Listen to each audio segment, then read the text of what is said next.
교독하도록 하겠습니다. 사도행전 4장 1절부터 22절까지입니다.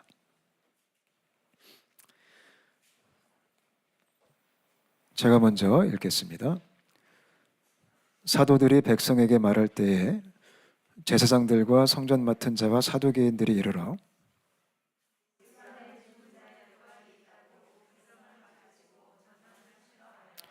그들을 잡음에 날이 이미 저물었으므로 이튿날까지 가두었으니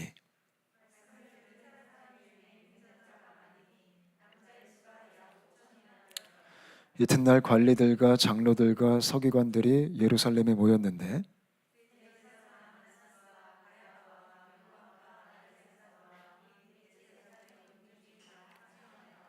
사도들을 가운데 세우고 묻되 너희가 무슨 권세와 누구의 이름으로 이 일을 행하였느냐?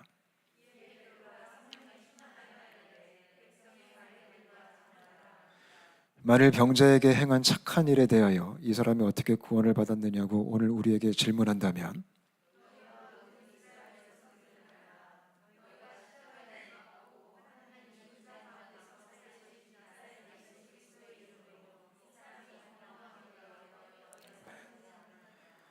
이 예수는 너희 건축자들의 버린 돌로서 집 모퉁이의 머릿돌이 되었느니라.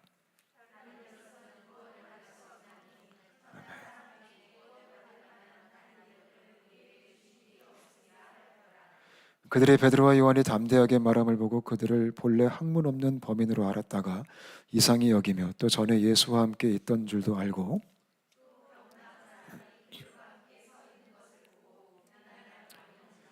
명하여 공회에서 나가라 하고 서로 의논하여 이르되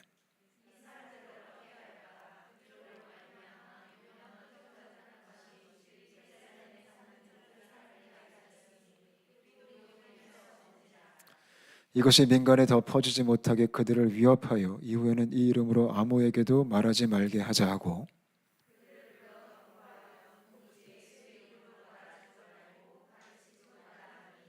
베드로와 요한이 대답하여 이르되 하나님 앞에서 너의 말을 듣는 것이 하나님의 말씀을 듣는 것보다 옳은가 판단하라.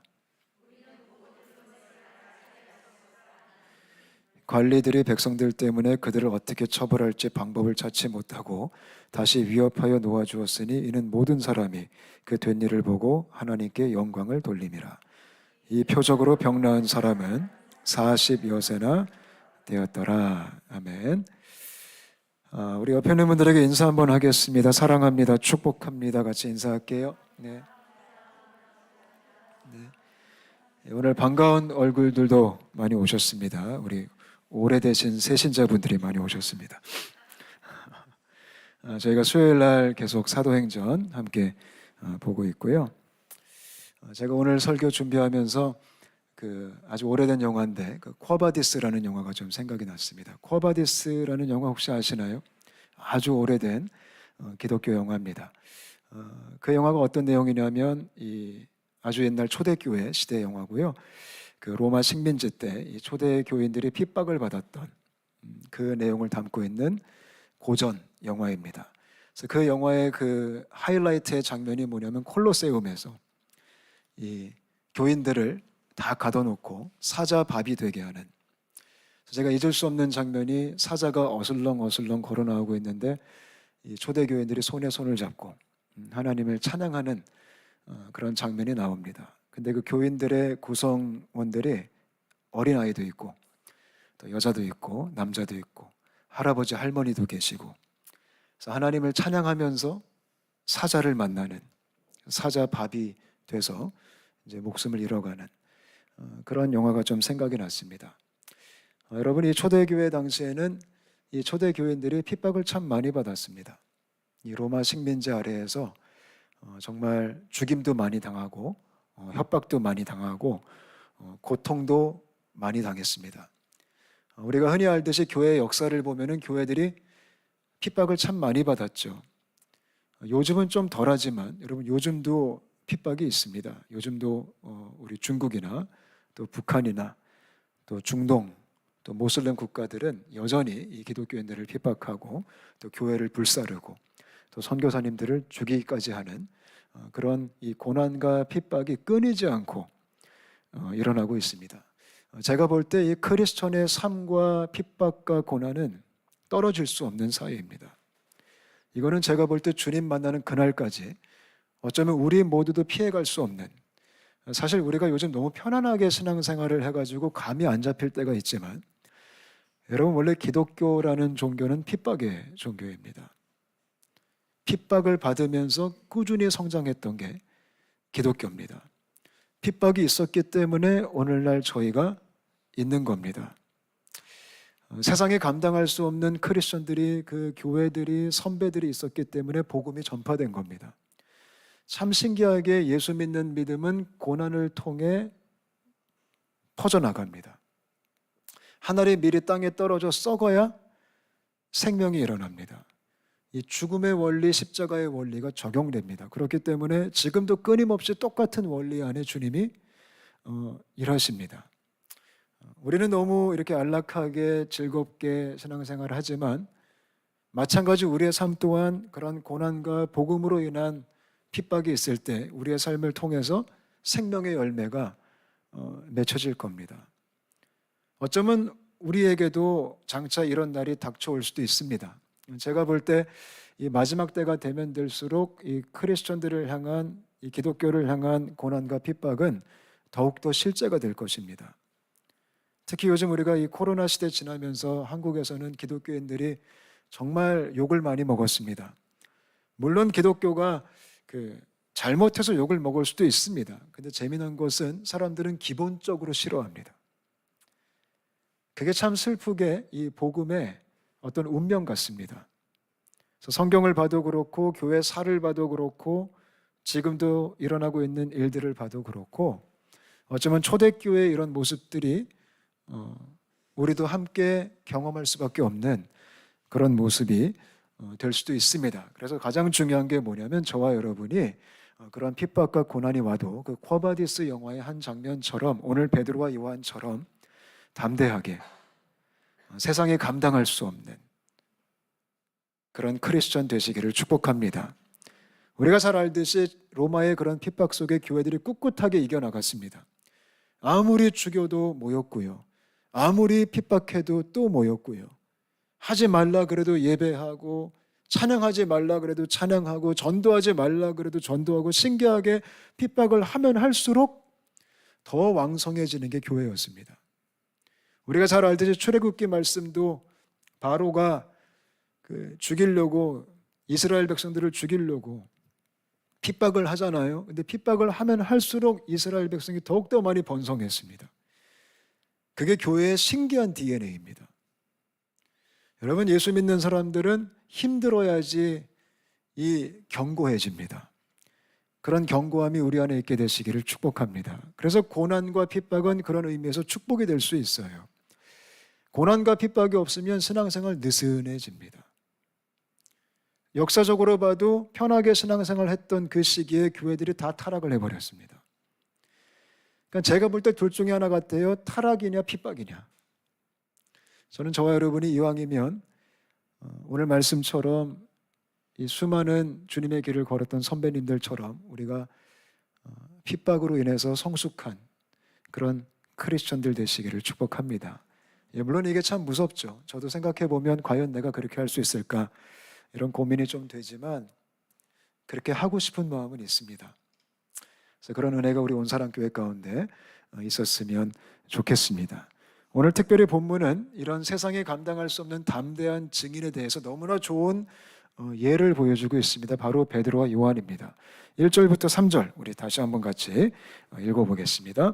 시작.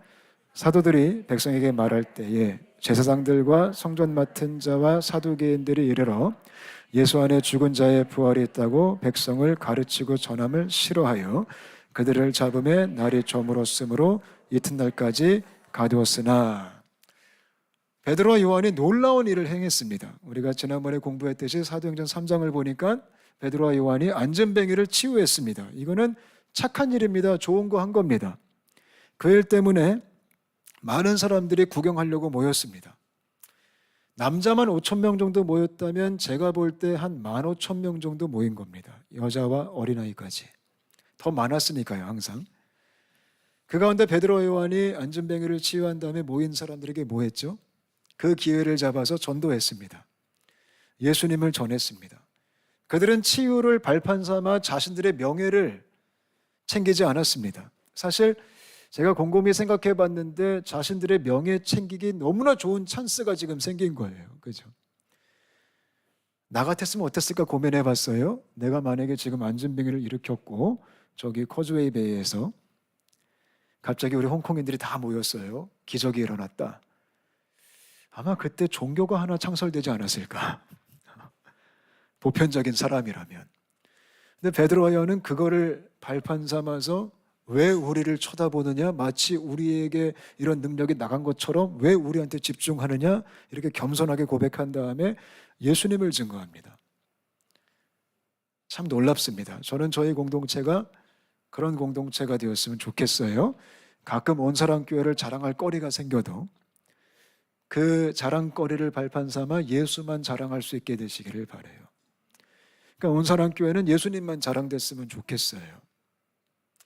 제가 가만히 보면 교회들이 자랑거리들이 한두 개씩 다 있더라고요. 그죠? 어떤 교회는 어떤 게 자랑스럽고 어떤 교회는 이게 더 부각되고, 그죠? 어떤 교회는 목사님을 자랑하고 어떤 교회는 시설을 자랑하고 어떤 교회는 찬양팀을 자랑하고 어떤 교회는 제자훈련 시스템을 자랑하고 물론 괜찮죠. 근데 저희 교회가 예수님만 자랑됐으면 좋겠어요. 그게 교회의 존재 목적이에요. 1월 29일 날 제가 취임 예배를 드리게 됐어요. 참 부담스러워요. 주인공이 저나 저희 가족이 되지 않았으면 좋겠어요. 그래서 이름을 제가 취임 감사 예배로 하지 않고 취임 헌신 예배로 바꿨어요. 그 시간은 내가 축하를 받는 시간이 아니라 헌신하는 시간 되었으면 좋겠다. 그래서 예수님께 우리 가정이 온전히 재헌신하는 그런 시간 되었으면 좋겠어요. 그래서 베드로와 요한이 그렇게 예수님을 증거했더니 수많은 사람들이 복음을 받게 됐어요. 근데 그것 때문에 오늘 말씀 보니까 큰일이 벌어집니다. 위에 분들이 싫어하신 거예요. 이 당시 로마의 지배 아래 순종했던 굴복했던 이 유대의 지도자들이 기분이 나빴던 거예요. 종교 지도자분들이 아주 괘씸했던 거예요. 그래서 1절부터 3절을 보니까 찾아와가지고 베드로와 요한을 잡아갑니다. 여러분, 이것이 복음의 삶의 모습입니다. 우리가 복음에 헌신하면, 우리가 십자가의 길을 걸으면, 우리가 예수님을 잘 믿기로 결정하면 피해 갈 수 없는 상황입니다. 근데 정말 슬픈 게 뭐냐면 이 핍박이 어디로부터 왔냐면 지금 로마인들이 이들을 잡은 게 아닙니다. 같은 종족 유대인들이 잡은 겁니다. 그것도 여호와를 섬긴다고 하는 지도자들이, 종교 지도자들이 그들을 잡아온 겁니다. 여러분, 가슴 아픈 게 뭐냐면 우리가 예수 잘 믿으려고 그러면 누가 핍박 가장 먼저 할까요? 세상이 핍박하기 이전에 신기하게 같이 교회 안에서 누군가 나를 핍박하기 시작합니다. 저 그런 거 진짜 많이 봤어요. 참 신기하게 정말 올곧게 예수 믿어보려고 하면 옆에 계신 다른 분이 뭐 그렇게까지 믿어? 이렇게 얘기합니다. 그렇게 극단적으로 신앙생활 하지 말라고. 사람이 지혜가 있어야지 이렇게 얘기해요. 그게 참 마음이 싸하죠. 여러분, 예수 믿는 거는 극단적인 겁니다. 어정쩡한 게 아닙니다. 아주 확실한 겁니다. 그래서 베드로와 요한이, 그 제자들이, 예수님의 사도들이 확실하게 예수 믿었습니다. 그랬더니 확실하게 안 믿는 분들이 핍박하기 시작합니다. 왜 핍박했을까요? 오늘 말씀에 써 있어요. 2절 보니까 싫어한다라는 표현이 있어요. 싫어한다. 여러분, 신기하게 예수님 잘 믿는 사람은 미움을 받습니다. 싫어합니다. 좀 대충 믿는 사람도 싫어하고 예수님 안 믿는 사람도 싫어합니다. 예수님을 별로 좋아하지 않아요, 세상이. 예수님도 본인이 그렇게 고백하셨죠. 세상이 나를 미워한다. 그래서 여러분, 우리가 예수님 믿으면서 만약에 너무 칭찬만 받고 산다면 그거 좀 수상한 겁니다. 우리가 미운 털도 좀 박혀 있어야 됩니다. 왜냐하면 우리가 고집이 좀 있기 때문에, 본질에 대해서, 진리에 대해서, 예수님의 길에 대해서. 그래서 그게 좀 부담스러워야 됩니다. 그래서 예수님 믿는 사람은 불편한 존재들이에요. 어디서요? 세상에서요. 왜냐하면 우리는 주님의 진리의 길을 걸어가는 사람들이기 때문에. 세상은 예수님을 대충 믿는 사람은 환영합니다. 종교성까지 있다고 칭찬까지 해줍니다. 그런 줄 몰랐다고 막 추켜 세워줍니다.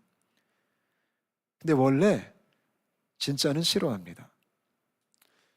이게 축복인지 모르겠지만 저는 저와 여러분이 세상 속에서 가끔 미움받게 되시기를 축복합니다. 믿음 때문에. 다 나 좋아해. 그러면 그거 좀 점검해 보셔야 돼요. 나를 왜 좋아할까? 근데 복음을 왜 사람들이 싫어하는 줄 아세요? 복음은요, 인간의 본능과 거슬립니다. 예수님의 가르침은, 예수님의 길은 사람들이 원하는 것하고 거의 반대가 많아요. 그래서 그게 불편한 거예요. 일단 가장 본질적으로 복음이 뭐라고 말하죠? 주인이 바뀌었다라고 얘기합니다. 인생의 주인이. 그것부터 싫어하는 겁니다. 아니, 인생의 주인은 나지 왜 예수님이야? 이렇게 얘기해요. 그러니까 싫은 겁니다. 교회 주인이 목사님인 사람은 복음을 싫어합니다. 그 목사님은.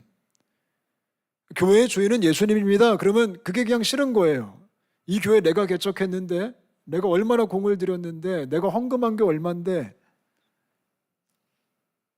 그래서 복음을 거부하는 겁니다. 그냥 복음은 철저하게 우리의 왕권, 그거를 툭툭 건드립니다. 옛날에 김동호 목사님께서 그런 설교하셨어요. 정말 예수님이 여러분의 주인이십니까? 물어보더라고요. 제가 그 집회 참석했는데 맨 앞자리에 앉아 있었거든요.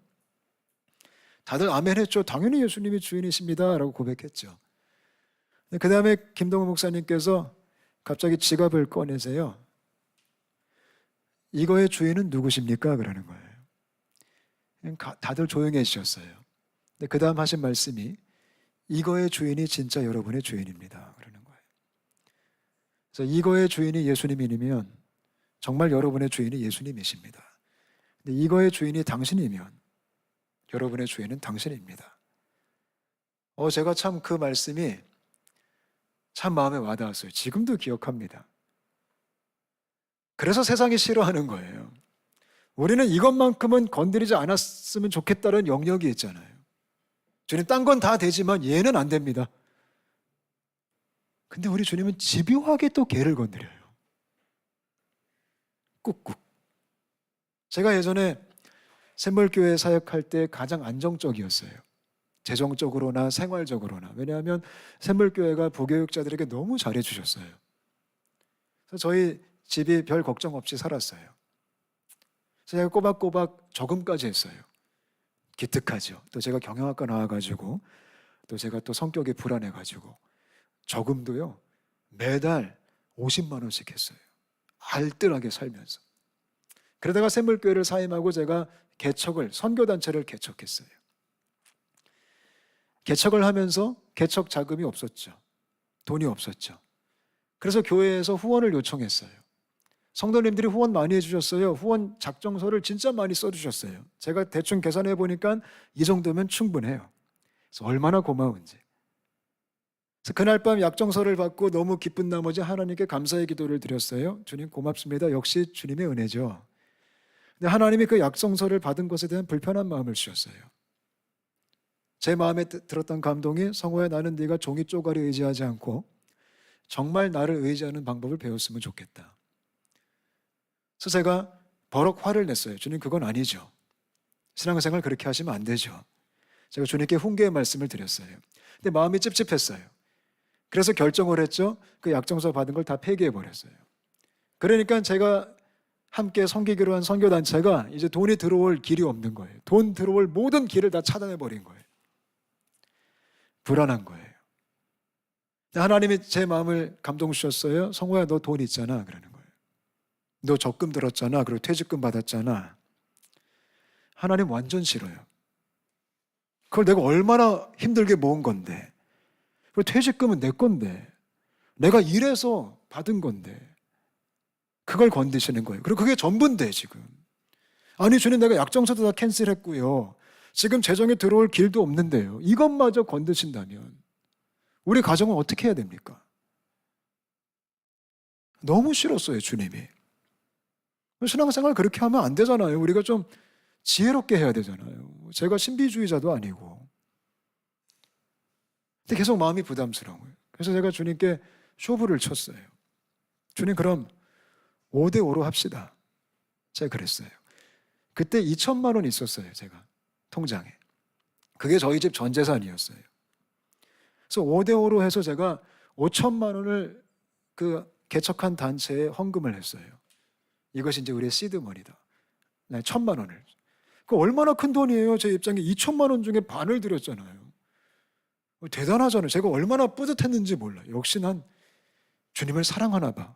혼자 얼마나 이 자아자찬하고 좋아했는지. 근데 아내가요, 그냥 다 주지? 그냥 다 드리지? 이런 표정으로 저를 쳐다봐요. 그걸 구질구질하게 5대5로 해가지고. 제가 얘기했죠. 그러면 안 된다고. 우리가 지금 어떻게 될지도 모르는데 사람이 그렇게 살면 안 되지. 그리고 제가 정말 기쁜 마음으로 이제 있다가 몇 주 후에 수련회를 갔어요. 목회자 수련회였어요. 제가 참석자로 참석을 했어요. 아주 빡센 5박 6일짜리 수련회였어요. 주 강사가 김용희 선교사님이었어요. 흉측하신 분이에요. 너무 좋았어요. 수련회가. 은혜 진짜 많이 받았어요. 근데 마지막 날 마지막 강의를 하시는데 이 마지막 강의 제목을 제가 딱 보는 순간 좀 마음이 섬찟했어요. 제목이 뭐였냐면 당신이 드리지 못한 마지막 1%가 무엇입니까? 이거예요. 제목을 딱 봐도 이게 느낌이 딱 싸해요. 그냥 이거 듣지 말아야겠다, 이 강의는. 근데 그 강의를 듣는데 세상에 그 50% 나머지 그 1,000만 원에 대해서 계속 마음에 찔림이 생기는 거예요. 너 왜 반쪽만 드렸냐? 너 왜 반만 헌신하냐? 그걸 계속 주님이 건드시는 거예요.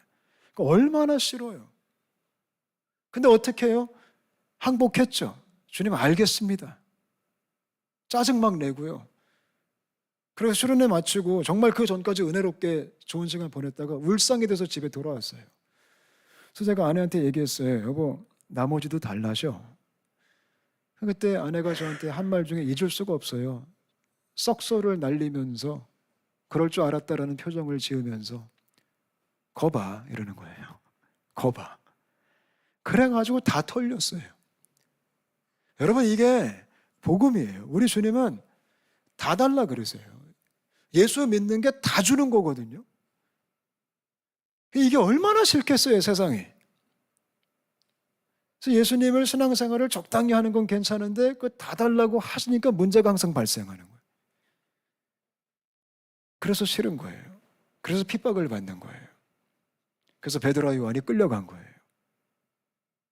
근데 놀라운 일이 벌어졌어요. 4절 말씀 같이 읽겠습니다. 4절. 자, 시작. 말씀을 들은 사람 중에 믿는 자가 많으니 남자의 수가 약 5천이나 되었더라. 지금 베드로와 요한이 복음을 전하다가 잡혀가고 끌려갔어요. 근데 놀라운 게 뭐냐면 그 암울한 그 무서운 현실 속에 하나님은 여전히 일하시는 거예요. 이게 핍박 속에 일하시는 주님의 역사하심이에요. 하나님은 이런 발판에서 일하시는 거예요. 하나님은 이런 세팅 속에서 역사하시는 거예요. 지금 전도자들이, 사역자들이 잡혀갔는데 열매가 주렁주렁 맺히기 시작해요. 구원받은 사람이 남자만 5천 명이었더라. 제가 아까 서론에도 얘기했지만 여러분, 열매는 이렇게 맺히는 거예요. 여러분 한 분 한 분이, 저도 마찬가지로 우리가 이 복음의 길을 우리가 타협하지 않고 다 드리면서 걷기 시작할 때, 그것 때문에 내가 세상에 미움을 받는다 할지라도 그때 주님이 역사하시는 거예요. 아멘. 전 저희 공동체가 이런 믿음의 결단을 할 수 있게 되시기를 바라요. 예, 물론 쉽지 않아요. 부담스럽죠. 싫죠. 그러나 하나님의 은혜 가운데 하나님이 우리를 그렇게 이끄셨으면 좋겠어요. 아멘. 그래서 베드로와 요한이 끌려가가지고 4절 밑에를 보니까 신문을 받습니다. 근데 신문을 받는 그 과정을 쫙 보면 베드로와 요한이 얼마나 담대한지 우리가 너무 충격을 받습니다. 그래서 오늘 설교 제목이 담대한 증인입니다. 저는 제가 담대한 증인 되고 싶어요. 저는 우리 모두가 겁은 많지만 담대한 증인 되셨으면 좋겠어요. 한번 살펴볼까요? 우리 5절부터 12절 한번 읽어보겠습니다. 시작. 이튿날 관리들과 장로들과 서기관들이 예루살렘에 모였는데 대제사장 안나스와 가야바와 요한과 알렉산더와 및 대사장의 문중이 다 참여하여 사도들을 가운데 세우고 묻되 너희가 무슨 권세와 누구의 이름으로 이 일을 행하였느냐.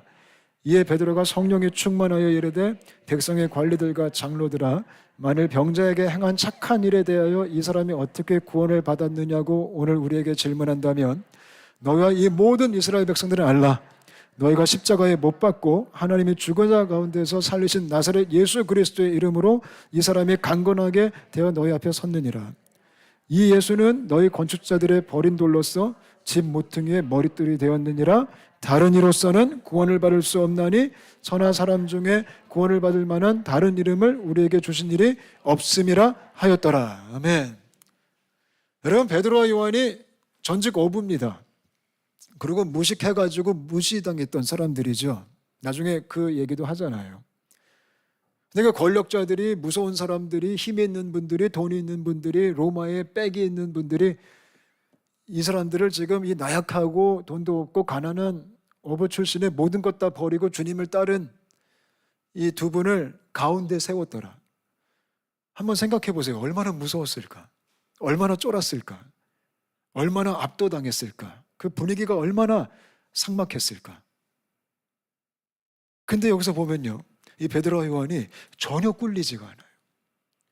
너무나 담대한 거예요. 근데 5절부터 12절을 보니까 담대하게 애들이 그 가운데 서서 뭘 하고 있냐면 이 상황 속에서 예수님을 전하는 거예요. 저는 이 장면이 참 놀라워요. 아니, 어떻게 이런 상황 속에서 그런 얘기를 할 수 있을까? 저희는 의도한 게 아니었는데 주님이 그냥 그렇게 하신 겁니다. 좀 약간 우리가 쫄면서 얘기할 수도 있는데 이들은 담대하게 너희들이 그것 때문에 물어본다면, 이렇게 얘기한다면 우리는 이 얘기밖에 할 말이 없다. 너희가 죽인 예수가 모퉁이 돌이 되었다. 참 감동스러워요. 이런 담대한 복음 전파의 능력 우리 안에 있었으면 좋겠어요. 너무나 정확하게 예수님을 전해요. 그가 어떤 존재신지, 그분의 이름이 어떤 생명력이 있는지, 그리고 12절, 천하에 다른 이름을 주신 적이 없다. 오직 예수다 솔라 크리스토스. 아멘. 여러분, 오직 예수 전하는 게 쉽지가 않아요. 오직 예수 플러스 알파는 쉬워요. 예수님도 믿고, 부처님도 믿고, 알라도 믿고, 돈도 줬고, 그거 너무 쉬워요. 근데 오직, only Jesus.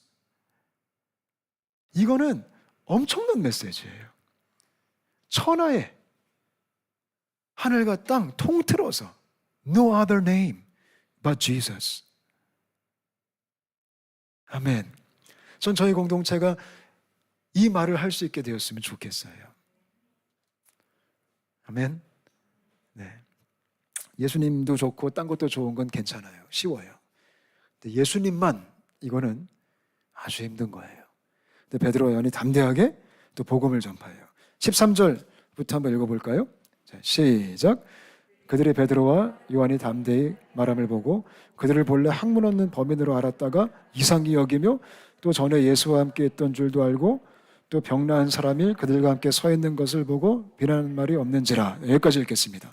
보면은 이 제사장들이, 이 최고의 권력자들이 베드로와 요한의 그 말빨을 딱 보고 이상히 여겼더라, 이런 표현이 있어요.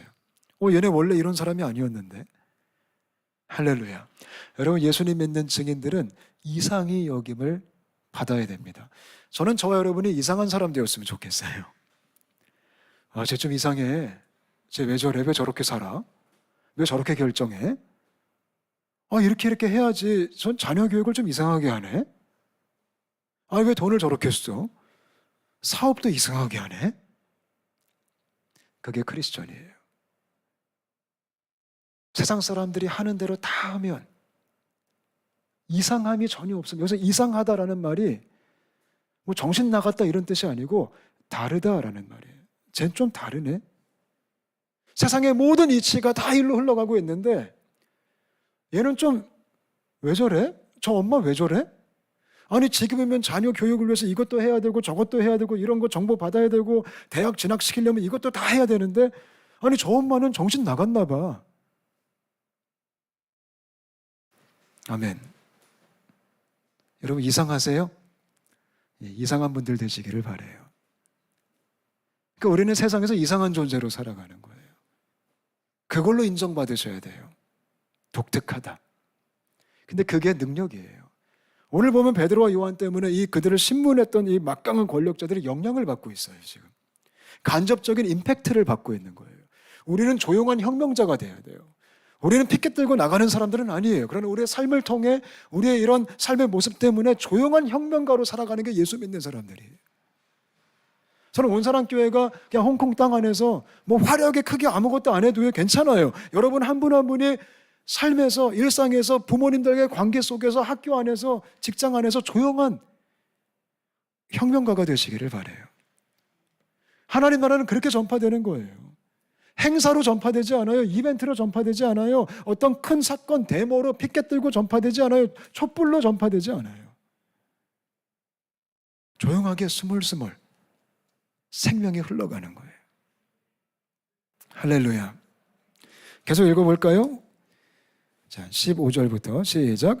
명하여 공회에서 나가라 하고 서로 의논하여 이르되 이 사람들을 어떻게 할까? 그들로 말미암아 유명한 표적이 나타나는 것이 예루살렘에 사는 모든 사람에게 알려졌으니 우리도 부인할 수 없는지라. 이것이 민간에 더 퍼지지 못하게 그들을 위협하여 이후에는 이 이름으로 아무에게도 말하지 말게 하자 하고 그들을 불러 경고하여 도무지 예수의 이름으로 말하지도 말고 가르치지도 말라 하니 베드로와 요한이 대답하여 이르되 하나님 앞에서 너의 말을 듣는 것이 하나님의 말씀을 듣는 것보다 옳은가 판단하라. 우리는 보고 들은 것을 말하지 않을 수 없다 하니. 아멘. 이 권력자들이 또 놀라운 고백을 해요. 이상할 뿐만 아니라 그들을 통해 나타난 주의 역사를 부인할 수 없다. 저는 이 말씀이 너무 좋아요. 부인할 수가 없다. 여러분의 삶을 통해 나타난 하나님의 증거를 주변 사람들이 부인할 수 없다. 정말 싫고 인정하기 싫고 불편해도 내가 부인은 못하겠다. 하나님이 하셨구나. 할렐루야. 이게 얼마나 영광스러워요. 저는 우리 공동체가 그런 공동체가 되었으면 좋겠어요. 하나님을 부인할 수 없을 정도로 보여줄 수 있는.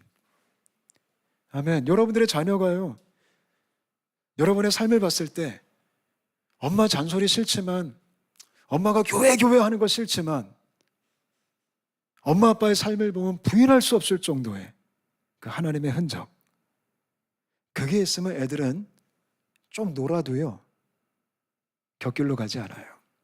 반드시 하나님께 돌아와요.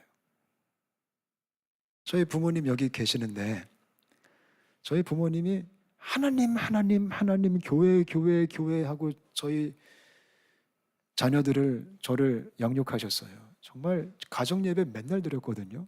저 가정예배 진짜 싫어했거든요. 가정예배 저 때문에 싸움으로 끝났거든요. 제가 기도하기 너무 싫어했거든요.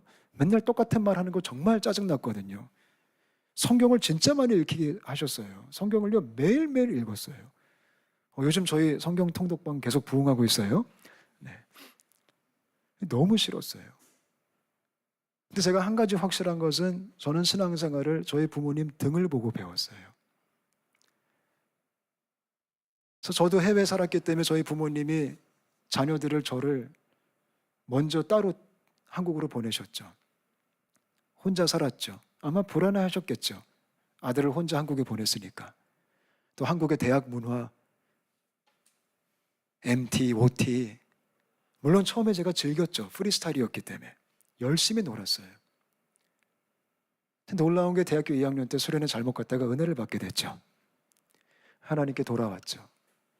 왜 그랬을까요? 부인할 수 없는 우리 어머니의 기도, 그리고 부모님의 삶의 발자취를 봤을 때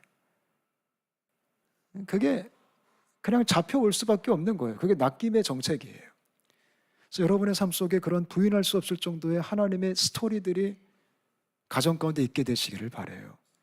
저도 저희 아이들에게 그걸 좀 보여주고 싶은데 참 제가 부족해요. 우리 아이들이 셋인데 한번 제가 강연하려고요. 우리 가족의 하나님의 역사 이러면서. 왜냐하면 하나님의 흔적이 너무 많거든요. 해줄 말이 너무나 많거든요. 어떻게 여기까지 오게 됐는지. 그 히스토리를 알려주고 싶은 거예요. 여러분 각 가정마다 그런 가호, 그런 가정의 히스토리가 있게 되시기를 축복합니다. 그래서 비공식적인 간증집이 가족마다 있어야 돼요. 우리 집의 하나님 이야기. 그래서 그거를 자녀들에게 유업으로 줄 수 있으면, 이게 우리 집안의 하나님의 이야기다 하고 책 한 권 딱 줄 수 있다면 얼마나 영광스러워요. 어찌되었든 오늘 이 권력자들이 그렇게 막 부인할 수 없을 정도로 막 놀라시다가 협박을 합니다.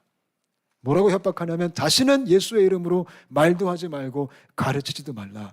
근데 이때 베드로와 요한이 담대한 결정을 합니다. 참 놀라워요. 이 양반들 제가 볼 때 간이 배 밖으로 튀어나오신 분들이에요. 뭐라고 말하냐면 하나님 앞에서 너희 말을 듣는 거하고 하나님 말을 듣는 거하고 뭐가 옳은지 한번 판단해봐라 이래요. 아마 뜨끔했을 거예요. 그 종교 지도자들이. 그러면서 우리는 계속 예수의 이름을 말할 것이다 라고 얘기해요. 아멘. 이게 크리스천이에요. 제가 오늘 본문 설교를 준비하면서 참 제가 자신이 없어졌어요. 이분들 너무 존경스럽고 너무 그냥 영적 히어로 같아요. 이분들은 그냥 슈퍼 크리스천이다. 우리하고는 좀 레벨이 다르구나. 나하고는 좀 그냥 다른 분이야. 그렇게 그냥 제가 인정하고 싶어요. 근데 놀라운 게 다른 분이 아니라는 거예요. 똑같은 성정을 가진 사람이다. 베드로가 그래요. 왜 우리를 쳐다보느냐? 우린 너희하고 똑같다. 그 뜻은 우리도 베드로와 요한하고 똑같은 존재라는 거잖아요. 근데 이들은 이렇게 살았잖아요. 그래서 우리는 애써서 아니야. 이들은 특별할 거야. 이들은 뭔가 더 있을 거야. 그래도 예수님의 제자였잖아. 우리 막 합리화시키고 싶잖아요. Another level. 그죠? 근데 여러분, another level이 아니에요. 같은 레벨이에요. 이분들하고 우리가. 아멘. 그렇다면 이분들은 어떻게 이렇게 살았을까요? 오늘 본문에 두 가지 답을 줘요. 첫 번째가 8절을 보니까요. 베드로와 요한이 성령에 충만하여 이르되 라는 표현이 있어요. 여러분, 우리가 이런 핍박 가운데 고난 가운데 예수님의 길을 걷기 위해서는 우리가 성령 충만해야 되는 거예요. 저는 저와 여러분이 성령으로 충만했으면 좋겠어요. 성령님이 우리를 지배하셨으면 좋겠어요. 성령님이 우리를 붙드셨으면 좋겠어요. 우리의 능도 아니고 우리의 힘도 아닌 성령의 능력으로 살게 되었으면 좋겠어요. 여러분, 성령 충만이 뭘까요? 내가 어떤 뛰어난 영적 능력이 생기는 사건이 아니에요. 성령 충만은 내가 성령님께 항복하는 사건이에요. 내 왕권을 포기하는 사건이에요. 내 주권을 포기하는 사건이에요. 내가 그분의 권리 안에 들어가는 사건이에요.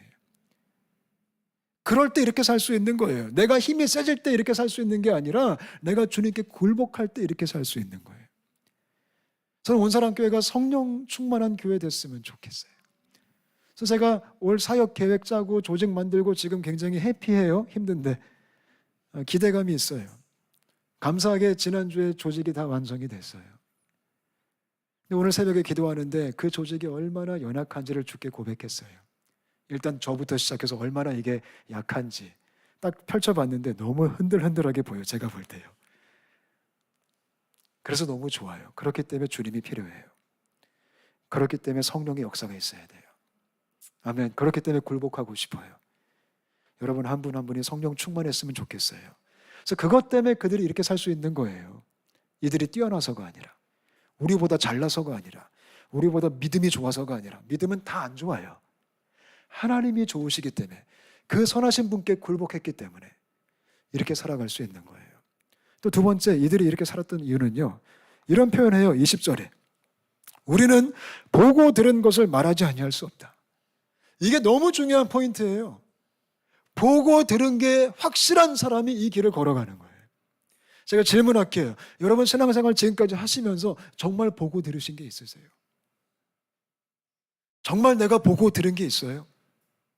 정말 복음에 대해서, 예수님에 대해서 우리가 요한일서 1장에 공부했듯이 내가 눈으로 보고 귀로 듣고 손으로 만진 바라. 그 정도의 확실한 복음에 대한 내 인생을 걸만한 경험과 체험, 그 정도로 또렷한, 내가 부인할 수 없을 정도로 나는 예수를 받고 예수를 들었고, 나는 진리를 받고 진리를 들었고, 그게 증인이에요. 증인은 공부 잘한 사람이 아니에요. 보고 들은 사람이 증인이에요.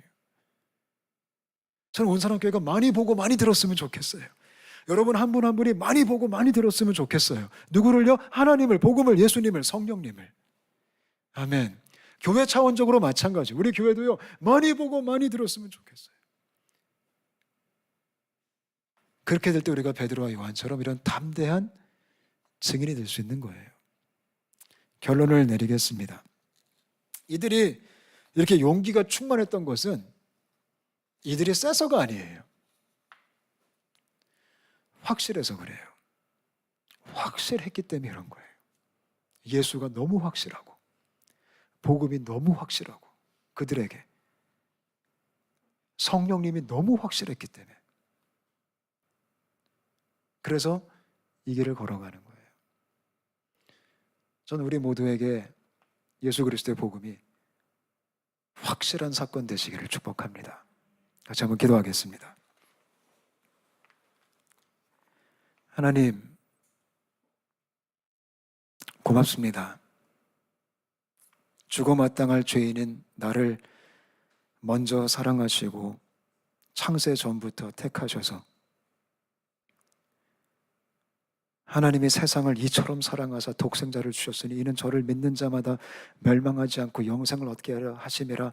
그 예수를 믿는 믿음 안에서 내게 생명을 주시고 나 같은 자를, 우리 같은 자를 하나님의 자녀로 삼아주신 이 말도 안 되는 이 복음,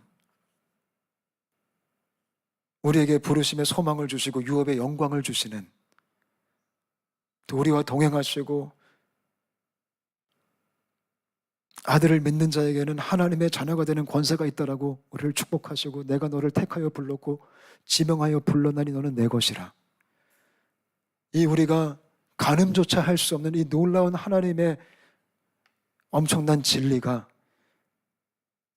주님 우리 모두에게 확실한 사건 되기를 원합니다.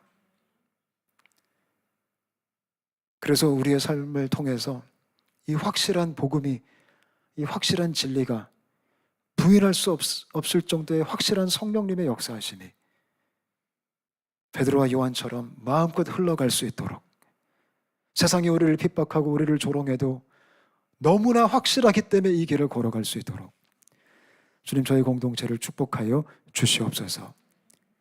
그래서 우리의 삶을 통해 안진뱅이가 일어나고 수많은 영혼들이 예수님 앞에 무릎을 꿇게 되는 그런 영광을 보게 하여 주옵소서. 주님 사랑합니다. 주님 고맙습니다. 주께 감사와 찬양을 드리고 예수님의 이름으로 간절히 기도합니다. 같이 주기도문 하시겠습니다. 하늘에 계신 우리 아버지여, 이름이 거룩히 여김을 받으시오며 나라의 마옵시며 뜻이 하늘에서 이루어진 것 같이 땅에서도 이루어지이다. 오늘날 우리에게 일용할 양식을 주옵시고 우리가 우리에게 죄 지은 자를 사하여 준 것 같이 우리 죄를 사하여 주옵시고 우리를 시험에 들게 하지 마옵시고 다만 악에서 구하옵소서. 대개 나라와 권세와 영광이 아버지께 영원히 있사옵나이다. 아멘. 우리 주님께 감사의 박수 한번 드리겠습니다.